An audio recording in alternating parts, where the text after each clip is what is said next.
항상 탄핵당하고 나선 몰리는 쪽에서 개헌하자 이런 건 안 되거든요.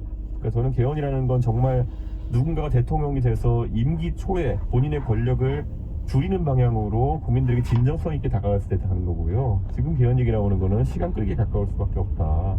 저도 개헌을 하면 선호하는 정치 체제가 있고 개헌이 됐으면 좋겠다 생각하지만은 이런 방식으로는 안 될 거라고 확신합니다. 아, 시기가. 그렇죠. 이게 예를 들어 이런 겁니다. 굳이 말하면은 이 제왕적 대통령의 권한을 어떻게 다루느냐가 개헌의 핵심 아젠다인데 대통령이 될 것 같은 세력에서는 절대 안 받죠. 자기가. 그래서 민주당은 선을 긋는 거군요. 그렇다는 저는 확신이 있습니다. 네.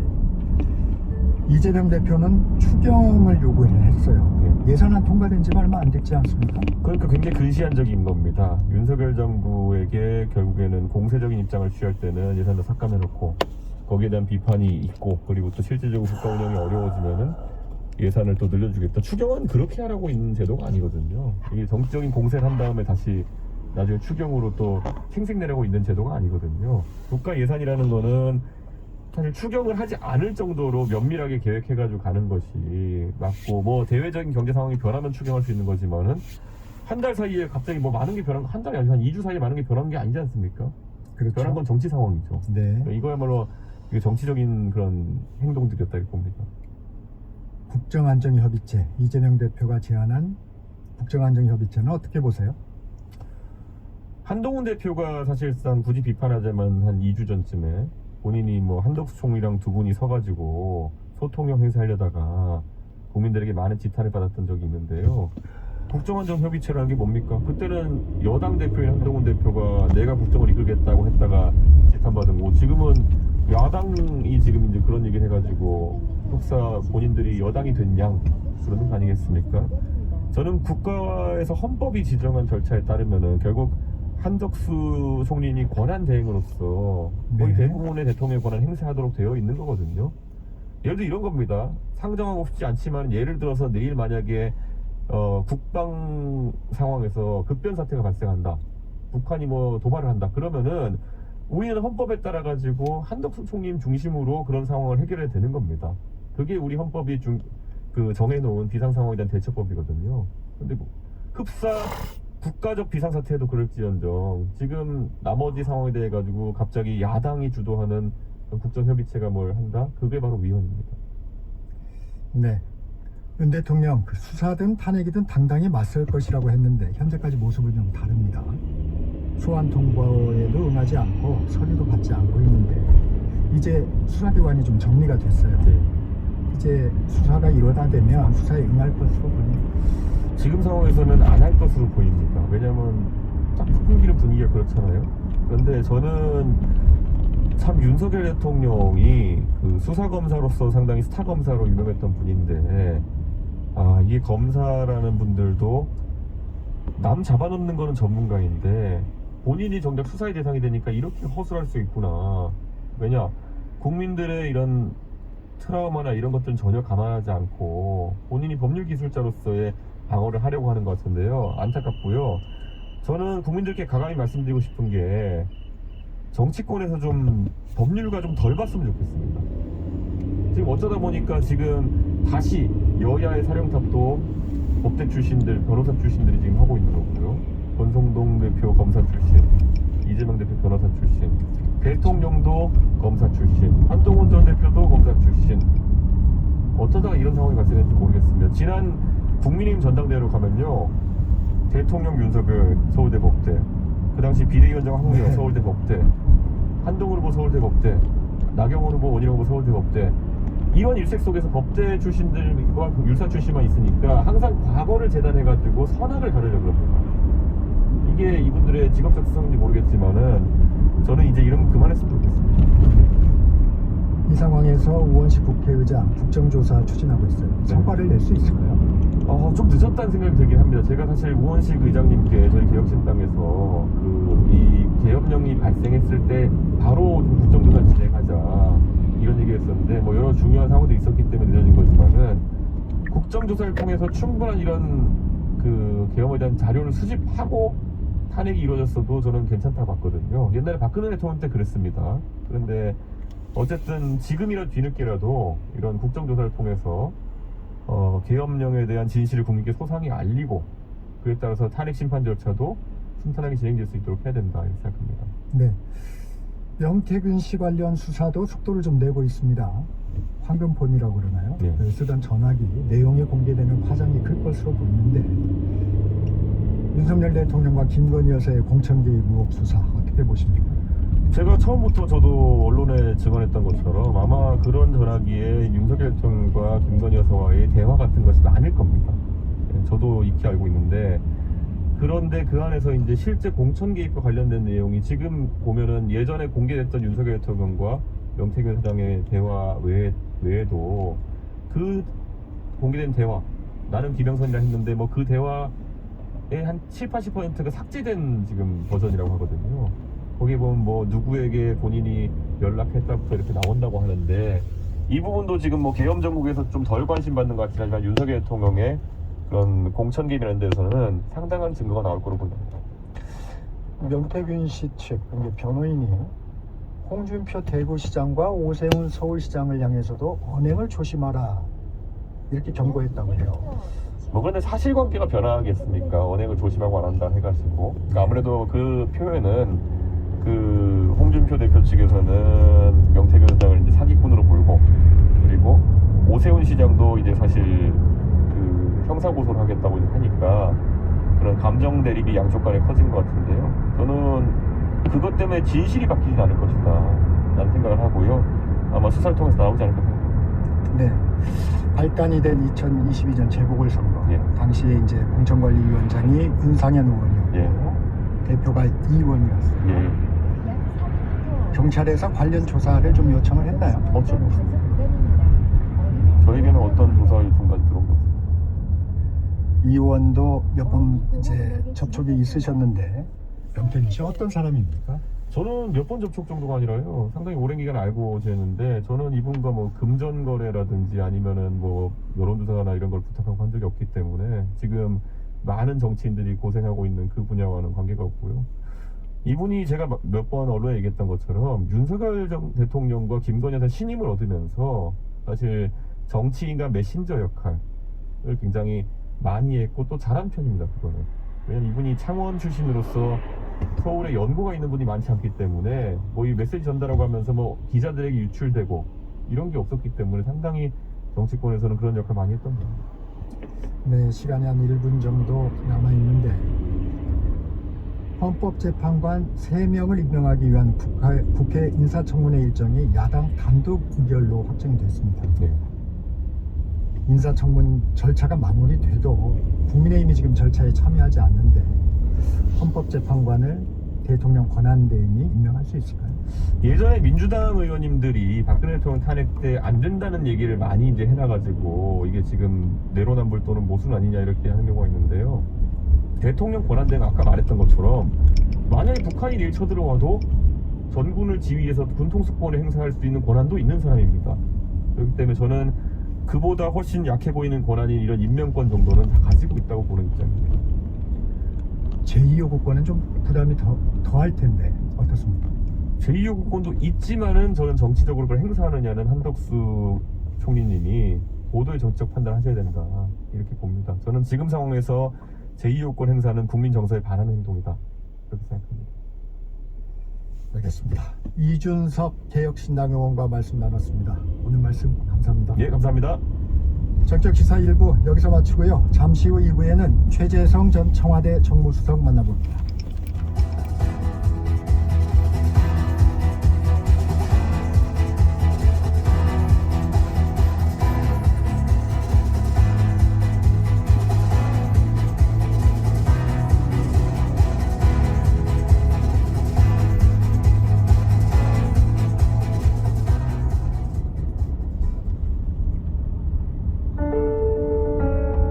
KBS 라디오 기후위기 대응 캠페인 지구를 지켜라! 안녕하세요. 옷을 사지 않기로 했습니다. 라는 책을 쓴 작가 이소연입니다. 전 세계적으로 봤을 때는 한 해에 대략 330억 벌이 버려진다고 하는데 1초에 2.6톤의 옷이 버려진다고 해요. 그러니까 지금 이 이야기를 하는 순간에도 옷이 정말 많이 버려지고 있는 거죠. 사실 우리가 옷을 사는 이유가 예뻐 보이려고 사는 거잖아요. 근데 과연 그게 가장 끝그림에는 어떻게 남느냐라고 했을 때는 전혀 예쁘지도 멋있지도 않은 모습으로 강가에 버려지거나 사막에 쌓이거나 이렇게 끝나게 되더라고요. 옷을 안 사겠다고 해서 멋을 안 내겠다는 건 아니거든요. 우리가 보통 내 옷장 안에 있는 옷만 입는다고 생각하는데 사실 이미 만들어진 옷을 서로 나눠만 입어도 서로 새 옷처럼 입을 수 있는 거거든요. 그래서 저는 옷을 안 사기로 결심하고 친구 옷이나 엄마 옷이나 언니 옷이나 이렇게 나눠 입고 교환해 입으면서 새로운 취향도 찾게 되더라고요. 그래서 겨울이 됐다고 새 옷을 사지 마시고 다른 친구들 옷을 한번 입어보는 건 어떨까? 한번 제안 드려보고 싶어요. 아무것도 안 하고 이야기만 하는 것보다 뭐라도 아주 작은 것이라도 한번 해보자 라는 생각이 나름대로 도움이 되더라고요. 혼자 바뀐다고 다 바뀔까? 라고 생각하는 것보다 하나씩 실천한다면 그렇게 세상이 조금씩 바뀌지 않을까? 그런 생각이 드는 것 같아요. 뜨거워지고 있는 지구. 지금 우리의 문제입니다. KBS 라디오 기후위기 대응 캠페인 지구를 지켜라 였습니다.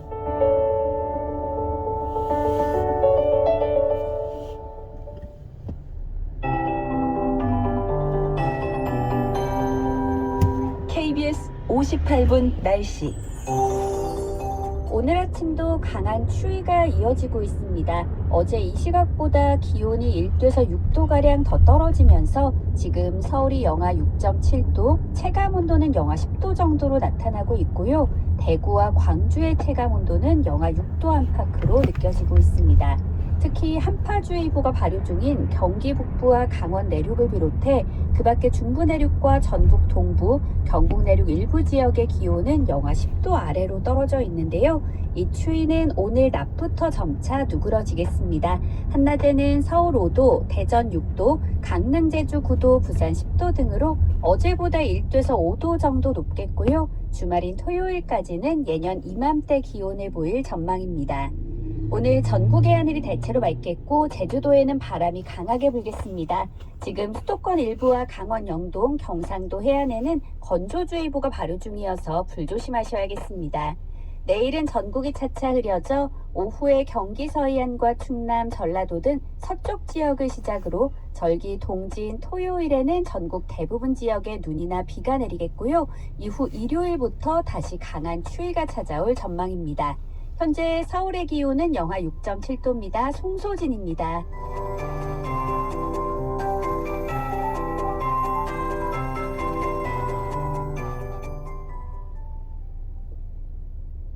한국인의 중심 채널 KBS 제1라디오가 8시를 알려드립니다. AM 891kHz, FM 103.7MHz, KBS 부산 제1라디오입니다. HLKB.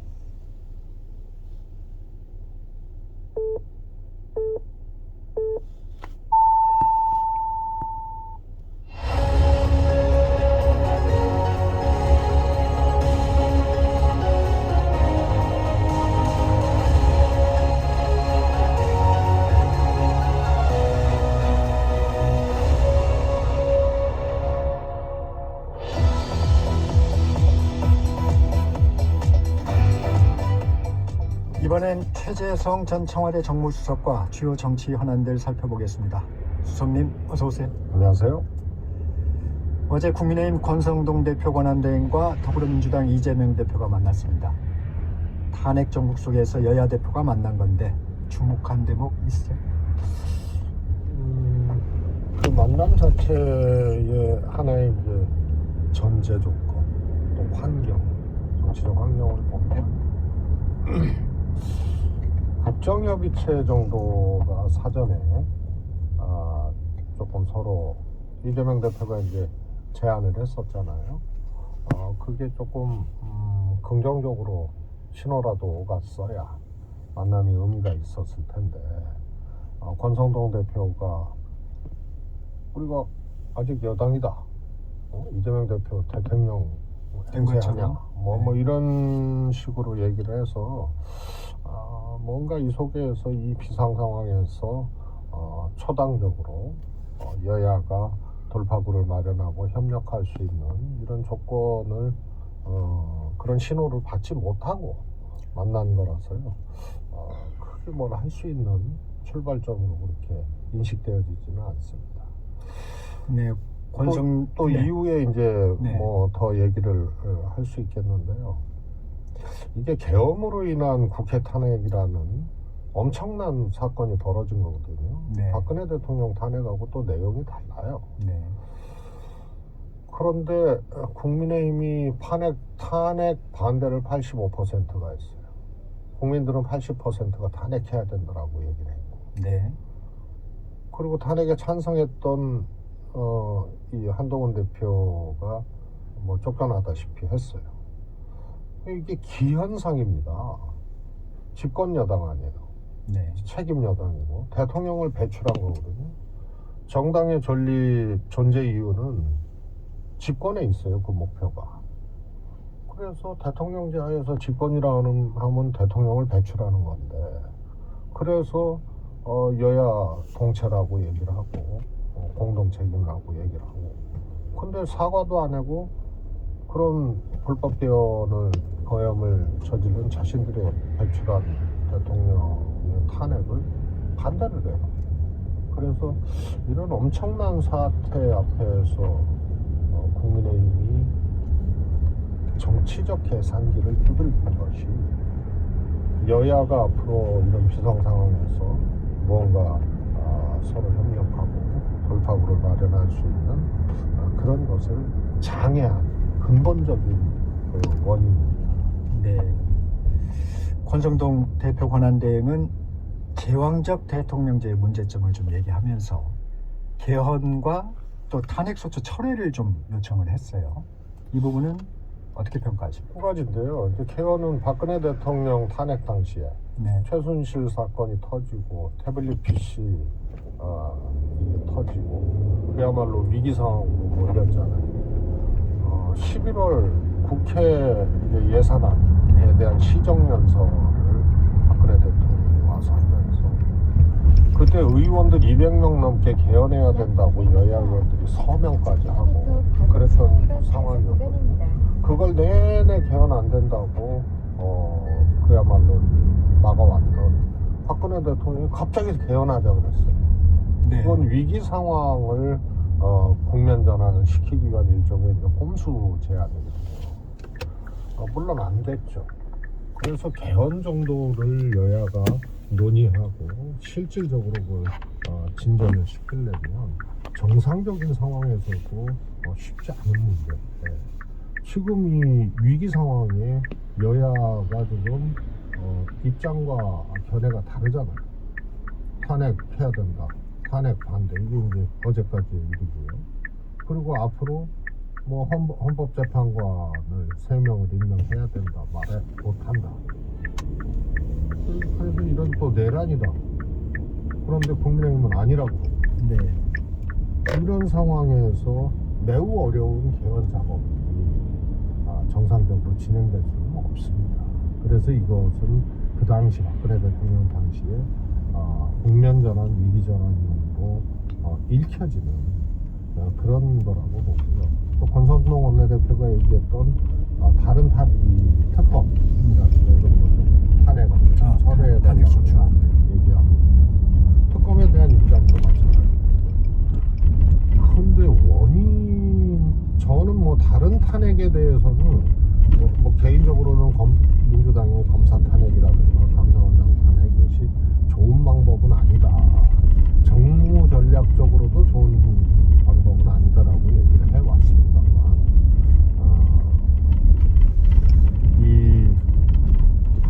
그런 것과 별개로 이 탄핵소추 철회를 당부했다는 것 자체도 실효성을 담보하는 건 어렵고, 다른 얘기지만 특검 얘기를 해야 되겠죠. 특히 김건희 여사 특검 네. 같은 경우에는 이제 정부에 접수가 됐어요. 특검 같은 경우에는 법권 행사하면 안 되거든요. 왜냐하면 그 대통령이 지금 소위 말해서 반헌법적 개헌을 해서 지금 이렇게 탄핵이 된다. 이 이유가 뭐죠? 첫 번째가 부정선거라는 이 음모론에 빠졌다는 견해가 하나 있고, 하나는 김건희 여사 명태균 게이트, 선거 게이트, 이것을 세대한 이제 엄청난 압박. 그러니까 한마디로 얘기하면 이런저런 문제를 한 번에 좀 해결을 하고 해결을 하고자 하는 비상한 이 책략으로 반헌법적 개헌을 선포했는 거예요. 그런데 국민들도 그렇고 국회도 그렇고 지금 또 수사 중이고, 이것이 반헌법적이고 불법적이라고 이미 판단이 내려진 거 아니에요. 그러면은 그 원인이 됐던 것에 대한 것이 김건희 여사 특검이라든가 이런 거라면, 이런 상황에서는 이건 논리상 받아들여야 되는 거예요. 이제 특검의 내용에 대해서 저기 국민의힘이나 이런 부분, 국민의힘에서는 또 이제 내용을 들여다보면 이게 유연적 요소가 있다, 이렇게 이제 주장을 하고 있는 부분이 있습니다. 자, 민주당 상황 좀 알아보겠습니다. 대통령 권한대행에게는 거부권 불가 압박을 하고 있고, 헌법재판관 임명을 위한 청문회에도 야당 주도로 속도를 내고 있습니다. 지금 민주당의 전략은 어떻게 평가하세요? 아니, 이게 그러니까 서로 뭐랄까 접합점이 없는 거예요. 왜냐하면 현재 3명의 헌법재판관 임명을 한덕수 선언대행이 하지 말아야 된다. 국민도 권성동 의원 이렇게 얘기하고, 그 다음에 민주당은 해야 된다, 이런 거 아니에요. 그래서 청문회에 국민의힘이 불참한 거거든요. 그렇게 되게 돼 있어요. 반대고 해야 된다고 하지 말아야 된다니까. 그리고 더 근본적으로는 뭐 다른 이제 정치적 계산들이 있겠지만, 그러나 이렇게 우리 대통령의 직무나 권한, 책무에 관한 이제 헌법 규정들을 보면 크게 두 가지로 구분이 돼요. 하나는 해야 한다, 또는 강제적, 이제 책무 같은 거에 해당하는 거죠. 그게 이제 공무원에 대한 임명, 헌법기관의 구성, 그 다음에 조약, 그 다음에 이런 것들이고요. 할 수 있다가 있어요. 그게 사명권, 그 다음에 제2요구권, 거부권이고, 이건 다 할 수 있다예요. 그래서 이거는 일종의 대통령 고유의 권한에 해당하는 거예요. 그런 반면에 해야 한다, 이런 조항들은 대통령의 책무, 안보라든가 통수권이라든가. 그래서 해야 한다고 할 수 있다고는 다른 건데요. 거부권하고 사면, 이게 고유 권한이 할 수 있다요. 그런데 권한대행이잖아요. 그래서 직무를 대행한다고 하면 대통령의 책무, 의무에 관한 직무에 해당하는 것들에 대해서 대행을 한다고 해석되어지는 거지, 대통령으로서의 고유 권한, 할 수 있다고 하는 것에 대한 권한대행의 적극적 행사는 저는 온당치 않다고 보고요. 또 헌재에서 박근혜 대통령 탄핵 때 사례가 있잖아요. 그런 전례를 보면 헌법재판관 임명 이런 것에 대해서 여야가 좀 입장이 바뀌지 않았나, 뭐 이런 얘기도 지금 많이 나옵니다. 그럴 수 있어요. 그럴 수 있고요. 박근혜 대통령 당시에는 박한철 재판관의 임기가 만료되는데, 그때는 대통령이 지명했던 몫이었거든요. 그러니까 그 당사자에 대한 이제 탄핵 소추가 진행되고 있거든요. 그것을 결혼을 다시 해야 된다, 하지 말아야 된다는 게 이제 민주당 논리였고, 또 해야 된다는 게 당시 이제 지금 국민의힘의 논리였고. 그런데 그 논제, 그게 뭐 말이 바뀌고 지금 와서 또 입장이 바뀌고 이걸 떠나서요, 지금 국회 추천 뭐가요. 그렇기 때문에 이거는 적극적인 행사의 문제가 아니고, 국회 추천한 몫에 대해서는 대통령의 직무를 대행하는 한덕수 위원장이 받아들여야 되는, 권한대행이 받아들여야 되는 문제고요. 또 근데 결과적으로 그때 당시도 수석님 보니까 그 대법원장이 추천했던 그 헌법재판관에 대해서 탄핵 인용 이후에 임명을 했더라고요. 아니 이제 그게 이선의 이제 네네. 재판관인데요. 네. 그거는 이제 절차가 그렇게 된 거고요. 문제는 이런 거죠. 그거는 정무적으로 그렇게 했을 거예요.